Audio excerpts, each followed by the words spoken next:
हम लगातार कोरोना के फैलते संक्रमण और रोज़ होती मौतों के लिए सरकारों को जिम्मेदार ठहराते हैं, जो बड़े हद तक सही भी है। लेकिन क्या सिर्फ सरकारें ही जिम्मेदार हैं? एक बार के लिए हम सरकार को कोस लेते हैं, शायद उन्हें जिम्मेदारी का एहसास हो। सरकार के तौर पर भारत की सरकार लगातार महामारी को लेकर झूठ बोलती और झूठे सपने दिखाती आई है। भारत सरकार को मिलने वाले टैक्स का हेल्थ पर खर्च ना के बराबर है, जिसकी वजह से बड़े स्तर पर मौतें हुई हैं। लेकिन क्या सिर्फ सरकार ही जिम्मेदार है? नहीं।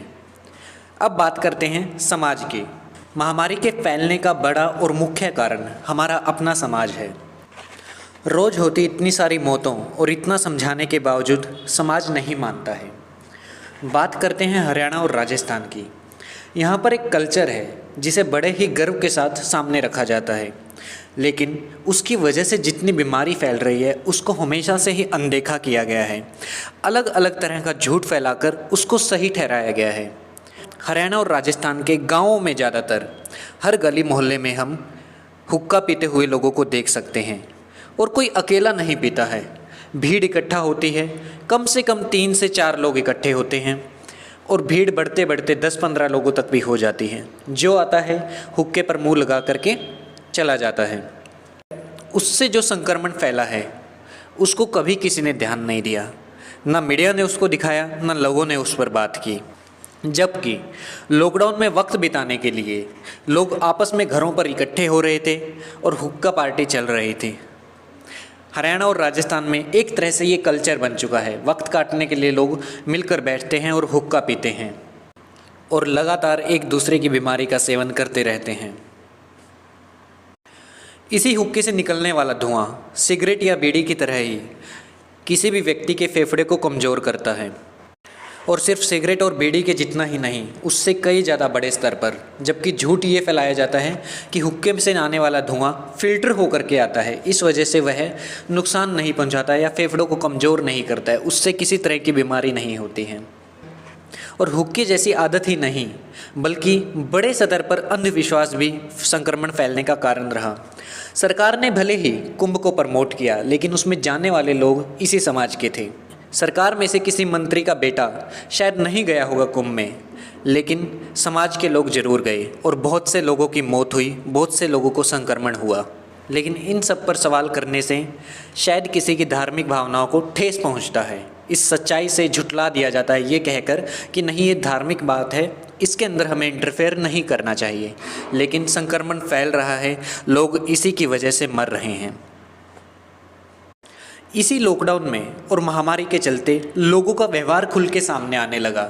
कई जगह पर हमने ज़बरदस्त चीज़ें देखी, जैसे अनजान लोग, वो शायद उनके धर्म से रिलेट भी नहीं करते हैं, आकर के किसी की मौत होने पर, कोरोना से मौत होने पर भी उनके परिवार की मदद करते हैं। जैसे हमने कई जगह पर देखा, कुछ मुस्लिम परिवार किसी हिंदू की लाश को ढोते हैं, या कुछ हिंदू परिवार किसी मुस्लिम की लाश को ढोते हैं, किसी अनजान की मदद करते हैं। लेकिन दूसरी तरफ उतना ही शर्मसार कर देने वाला व्यवहार भी सामने आया। अररिया का मामला है। एक लड़की को अकेले अपनी माँ की लाश दफनानी पड़ी, कोई मदद के लिए नहीं आया।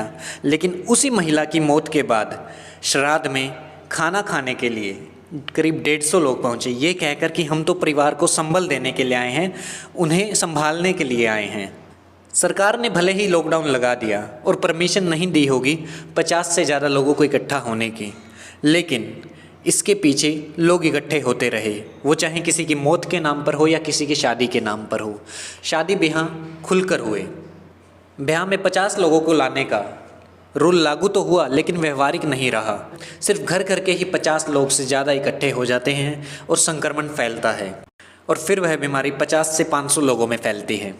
लोगों में इस बीमारी को लेकर के डर भरपूर था, लेकिन उस डर की वजह से लोगों ने ट्रीटमेंट करवाने की बजाय उस बीमारी को और बढ़ने दिया, उसे छुपाया। आज भी लोग वैक्सीनेशन नहीं करवा रहे हैं, टेस्ट करवाने से डरते हैं। बुखार, खांसी या कोरोना के लक्षण होने पर आपस में ही गोली दवाई लेकर के ठीक होने की कोशिश करते हैं। टेस्ट तक करवाना लोग ज़रूरी नहीं समझते हैं। ये अभी भी बड़े स्तर पर हो रहा है। अपने अड़ोस पड़ोस में या मोहल्ले में आप खुद इस चीज़ की प्रमाणिकता देख सकते हैं। इसके लिए आपको किसी डाटा पर निर्भर होने की ज़रूरत नहीं है, या टीवी पर किसी खबर की ज़रूरत नहीं है, अपने आसपास ही देख सकते हैं। कई जगह पर जब लोगों को भीड़ इकट्ठा होने से सरकार ने रोका या प्रशासन ने रोकने की कोशिश की तो उन्होंने आड़ ली प्रधानमंत्री की। प्रधानमंत्री मिसमैनेजमेंट के सबसे बड़े एग्जाम्पल है। जिस तरीके से उन्होंने कोरोना महामारी के बावजूद बड़े बड़े स्तर पर रैलियां की, शाम में किसी राज्य के मंत्री के साथ मीटिंग करते थे कि हमें सोशल डिस्टेंसिंग करनी है, वैक्सीन लगानी है, लोगों के बीच दूरी बनाए रखनी है, सुबह में जाकर वो बंगाल या असम में रैली कर देते थे। वो प्रधानमंत्री का एक अलग दोगलापन है, लेकिन उस दोगलेपन का सारा समाज ने खुद का नुकसान पहुंचाने के लिए बड़े स्तर पर लिया। जब लोगों से इकट्ठा होने पर सवाल किया गया तो उन्होंने कहा कि हमारे प्रधानमंत्री भी तो रैली कर रहे हैं, कोई उनका चालान क्यों नहीं करता, कोई उनसे सवाल क्यों नहीं करता। हम फिर से कह रहे हैं, सरकार फेल हुई है, लेकिन लोगों ने इस बीमारी को बढ़ने में, अपने आप को बीमार करने में बड़ा योगदान दिया है। इस चीज़ का सबसे बड़ा एग्जाम्पल हमने देखा किसान आंदोलन में। न तो किसान नेताओं ने इस चीज़ की ओर ध्यान दिया। हम देख रहे थे दिल्ली में, उत्तर प्रदेश में या बाकी राज्यों में हॉस्पिटल में व्यवस्था न होने की वजह से सड़कों पर लोग मर रहे थे, लेकिन किसान नेताओं से या किसानों से बात करने पर उन्होंने कहा कि नहीं, सरकार भी तो रैली कर रही है, हम भी आंदोलन करेंगे। आंदोलन और रैली दोनों ही समान स्तर पर चलती रही। उन रैलियों के बाद, इलेक्शन के बाद बंगाल और असम में जो हालत है आज के दिन, वो किसी से छुपाए नहीं छिप रही है। हरियाणा के गांवों में इस बीमारी के फैलने का बड़ा कारण किसान आंदोलन भी हो सकता है, जिसे लगातार झुठलाया गया है। हमेशा उसे डिनाई किया गया है, कहा गया है कि नहीं, किसानों को कोरोना नहीं हो रहा है, इतनी बड़ी भीड़ बैठी है, कोरोना से एक भी नहीं मरा है। सवाल ये है, इतनी बड़ी भीड़ में टेस्ट कितनों का हुआ है? शायद किसी का भी नहीं। ज़्यादातर लोग टेस्ट करवाना प्रेफर नहीं कर रहे हैं, आंदोलन की आड़ में या सरकार की आड़ में।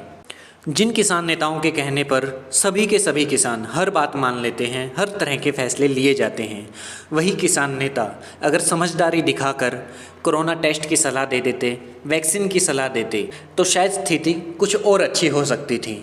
लेकिन उन्होंने इस चीज़ का ध्यान नहीं दिया।